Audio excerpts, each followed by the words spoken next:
ঠিক আছে আমি এবার দান চালি। আগে আমরা আমি আগে চলি। বিট্টু আমাকে একটু জল খাওয়াতে বাকি। আমি এখন যাবো রে মা, আমি এখন খেলছি। আরে আমার হাতটা তো নোংরা, দেখতে তো পাচ্ছিস, এই জন্য তো বলছি নাকি। তোমাকে আমি বললাম না মা আমি খেলছি, আমি যেতে পারবো না। কি রে দাদা তুই, জেঠিমা বারবার একটুখানি জল দিতে বলছে, দিতে পারছিস না?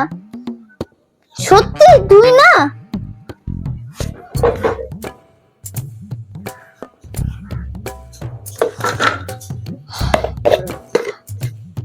জেঠিমা তুমি মগটা নিয়ে হাতটা ধুয়ে নিজেই জল খেয়ে নাও